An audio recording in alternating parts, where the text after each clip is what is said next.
ఈ దేశం నాది. నా దేశంలో మాత్రమే ఈ ప్రేమను పంచుకోనివ్వండి.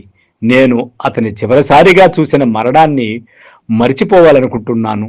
ఆయన ముఖాన్ని కూడా పూర్తిగా చెరిపివేయాలనుకుంటున్నాను. మొదట చూసిన ఆ రెస్టారెంటు, ఆ సాయంత్రము, ఆ చిరునవ్వు ఉంది చూడండి. అది మాత్రమే గుర్తుంచుకోవాలనుకుంటున్నాను. నేను ఈ దేశంలో రాజీవ్‌తో ఎక్కువ సమయం గడిపాను. రాజీవ్ లేకుండా ఇంకా ఎక్కువ సమయం గడిపాను. ఒక గురుతర బాధ్యతను పోషించాను. అధికారం ఉన్నంత వరకు అది అతని వారసత్వాన్ని బద్దలు కొట్టకుండా నిరోధించాను. అది ఈ దేశ శ్రేయస్సు యొక్క అత్యంత అద్భుతమైన క్షణాలను ఇచ్చింది. ఇల్లు మరియు కుటుంబాన్ని నిర్వహించాను. పరిపూర్ణమైన జీవితాన్ని గడిపాను. నేను నా పని చేశాను. రాజీవు ఇవ్వని వాగ్దానాలను కూడా పరిష్కరించాను. ప్రభుత్వాలు వచ్చి వెళ్ళాయి. ఇప్పుడు ఈ పరాజయాలు నాకు తేడా కలిగిస్తాయని మీరు అనుకుంటున్నారా? మీ దుర్వినియోగం, విదేశీయుల బహుమతి, బార్బాలా, జెర్సీ ఆవు, వితంతువు, స్మగ్లరు, డిటెక్టివ్, అవే మాటలు. ఒక టీవీ ఛానల్ నా పట్ల తప్పుగా ప్రవర్తించడం, ట్విట్టర్ మరియు ఫేస్బుక్ల్లో అనియంత్రిత పోకడలతో తిట్లు, అవి నన్ను బాధ పెడుతున్నాయా? లేదు అనుకుంటున్నా.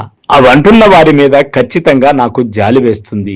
గుర్తుంచుకోండి, ప్రేమించబడిన వారి శవాన్ని చూడటం ఎంత బాధగా ఉంటుందో. చాలా బాధపడ్డాను. తర్వాత మనస్సు రాయి అయింది. అయితే మీరు నన్ను ఇంకా ద్వేషిస్తూనే ఉన్నారు. నేను ఈ రోజే తిరిగి వెళ్ళిపోతాను. కానీ నా రాజీవుని తిరిగి ఇవ్వండి.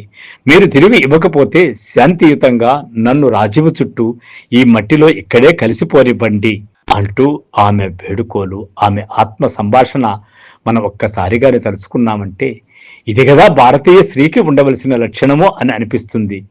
మరి ఆవిడని ఇంతకాలం మనము విదేశీ వనిత, క్రిస్టియన్ వనిత, అది అని ఇదని లేనిపోని అభాండాలు రాళ్లు వేసి ఒక్క క్షణం కూడా మనశ్శాంతి లేకుండా చేసిన మనకు కృతజ్ఞత ఉందంటారా?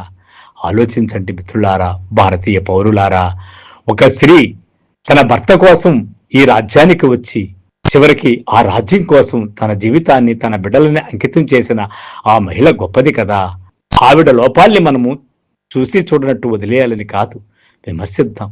కానీ ఆమె ఔన్నత్యాన్ని కూడా గుర్తిద్దాం. ఆమెకు కావలసింది కేవలం భారతీయుల ప్రేమ మాత్రమే.